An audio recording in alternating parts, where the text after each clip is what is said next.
मेटकरींच्या टीकेवरून गजानन काळेंनी सुद्धा टीकास्त्र डागले।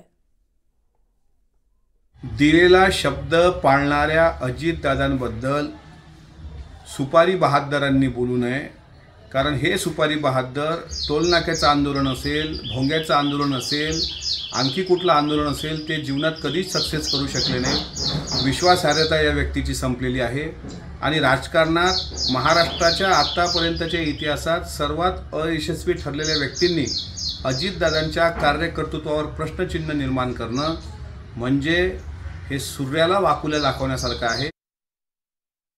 70,000 कोटीचा घोटाळा करून नुसतं पान सुपारी नव्हे तर या महाराष्ट्राला चुना लावला तो अजितदादा पवारांनी। तरी वर तोंड करून घासलेट चोर सुपारीबाज आम्हाला म्हणतोय। अहो, घरातील 2 सदस्य सलग 2 निवडणुकीत अजितदादांच्या घरातील सदस्य पराभूत झाले।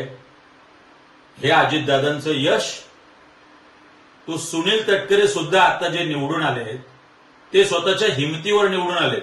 अजितदादांचं त्याच्यात काही कॉन्ट्रीब्युशन नाही। आदरणीय पवार साहेबांचा पक्ष चोरून रेगोट्या मारू नका।